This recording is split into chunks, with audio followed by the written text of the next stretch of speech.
বাবার 13তম মৃত্যুবার্ষিকী উপলক্ষে রক্তদান উপহার উৎসব করলেন ছেলে। এই শিবিরের আয়োজন করেছিলেন কেশিয়ারির কোরকাদা এলাকার শশাঙ্ক ভূঁইয়া। এদিন শিবিরে প্রায় 50 জন রক্তদান। পরিবার সূত্রে খবর, 2011 সালের 28শে সেপ্টেম্বর মৃত্যু হয়েছিল কেশিয়ারি ব্লকের গগনেশ্বর পঞ্চায়েতের কোরকাদা গ্রামের ঋষিকেশ ভূঁইয়ার। মৃত্যুকালে তার বয়স হয়েছিল 58 বছর।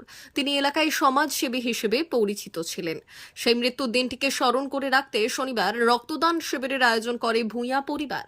নয়াগ্রাম মাল্টি সুপার স্পেশালিটি হাসপাতালের ব্লাড ব্যাংকের সহযোগিতায় হয় রক্তদান শিবির।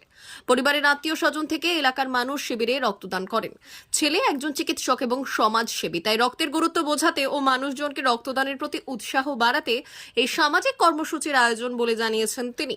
প্রতি বছর এই দিনটিতে নানা সামাজিক কর্মসূচির আয়োজন হয়। এদিন রক্তদান শিবিরের সাথেই বস্ত্রদান কর্মসূচিও ছিল।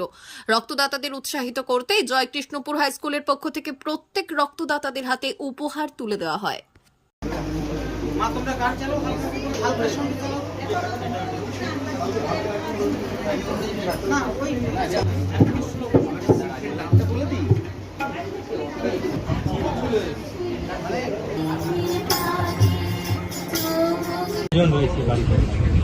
আজকে বাবার বাৎসরিক শ্রাদ্ধ, 13তম বাৎসরিক শ্রাদ্ধ। কি কর্মসূচি কি নিয়েছেন?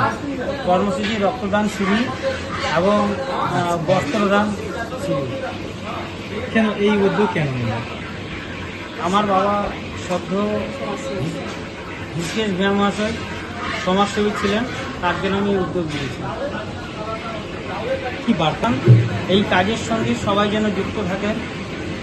এমনকি আমাদের জয়কৃষ্ণপুর হাই স্কুলের প্রধান শিক্ষক শ্রদ্ধেয় অনুপম নন্দ মহাশয়, ইনি সামাজিক কাজের সঙ্গে সব দিনের জন্য যুক্ত থাকেন, আজও আছেন।